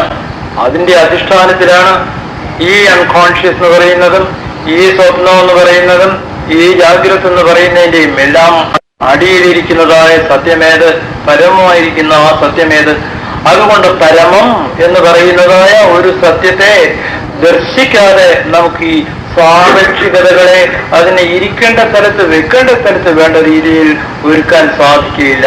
അപ്പോൾ നമുക്ക് പരമമായ ഒരു അടിസ്ഥാനം ഈ വിദ്യാഭ്യാസത്തിന് വേണം എന്ന് മനസ്സിലാക്കിക്കൊണ്ട് എങ്ങനെയാണ് നാം തുര്യം എന്ന് പറയുന്നത്, ആ തുര്യം എങ്ങനെ സുഷുപ്തിയിലിരിക്കുന്നു, ആ തുര്യം എങ്ങനെ തൈരിക്കുന്നു, ആ തുര്യം എങ്ങനെ വിശ്വാത്മാവിലിരിക്കുന്നു, ഇതിനെയൊക്കെയും മനസ്സിലാക്കുമ്പോൾ നമുക്ക് സമഗ്രമായിട്ടുള്ള ഒരു പദ്ധതി കിട്ടും. അതുകൊണ്ട് നമ്മൾ ഇതിനെ ബ്രഹ്മവിദ്യ എന്ന് വിളിച്ചു. ഈസ്റ്റ് കോസ്റ്റ് യൂണിവേഴ്സിറ്റി ഓഫ് ബ്രഹ്മവിദ്യ എന്ന് വിളിക്കാൻ കാരണം ഇതുകൊണ്ടാണ്.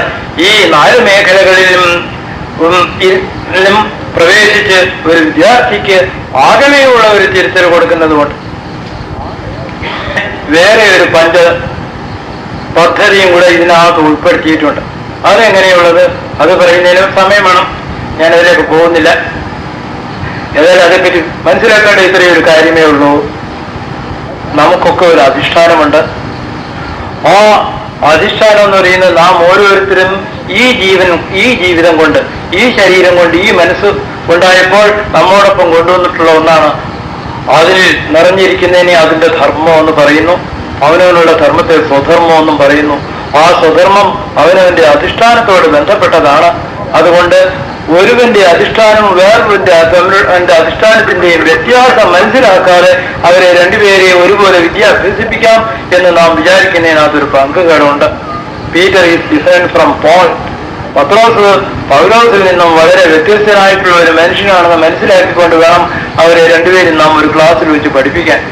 അപ്പൊ അധിഷ്ഠാനം വിട്ടാൽ അതുപോലെ തന്നെ പ്രത്യേകതയുള്ള വേറൊന്നാണ്, ഓരോരുത്തരും അവനൊരു കർത്തൃത്വ ബോധമുണ്ടെന്ന് ഞാൻ നേരത്തെ പറഞ്ഞല്ലോ.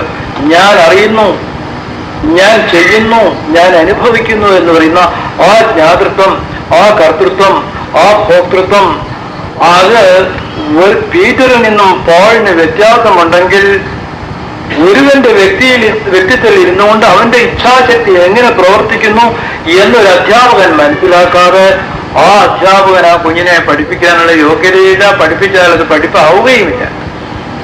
ഇതുകൊണ്ട് ഓരോ വ്യക്തിയിലും ഇരിക്കുന്ന കർത്തൃത്വബോധത്തിന് ശരിയായിട്ടുള്ള ഒരു മാർഗത്തിൽ അതിനെ നിർത്താതെ ആ കർത്തൃത്വം, ഇതാണ് ഈ വിദ്യാഭ്യാസ പദ്ധതിയിൽ കാണിച്ചിട്ടുള്ള വേറെ ഒരു ഉൾക്കാഴ്ച. മൂന്നാമത്തേതൊന്ന്, ഒരു ചിത്രകാരന് ചിത്രം വരയ്ക്കണമെങ്കിൽ ബ്രഷ് വേണം, തൂലിക വേണം, അല്ലെങ്കിൽ പേന വേണം, അല്ലെങ്കിൽ നിറം വേണം, കടലാസ് വേണം. എനിക്ക് സംസാരിക്കണമെങ്കിൽ ഈ യന്ത്രം വേണം, പാട്ട് പാടണമെങ്കിൽ നല്ല തൊണ്ട വേണം. ഇതെല്ലാം നമ്മുടെ ഇൻസ്ട്രുമെന്റാലിറ്റീസ് എന്ന് പറയുന്നത് നമ്മുടെ ഉപകരണങ്ങളാണ്.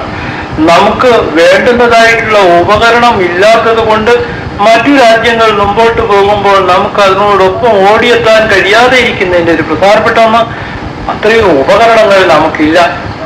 അപ്പോൾ നമ്മുടെ അടിസ്ഥാനം, നമ്മുടെ കർത്തൃത്വബോധം, നമ്മുടെ കരണങ്ങൾ, നമ്മുടെ ഉപകരണങ്ങൾ, അതിൽ ശ്രദ്ധ വെച്ചിട്ട് ഓരോന്നിനും ഇത് സമഗ്രമാണ്, ഇത് പര്യാപ്തമാണ്.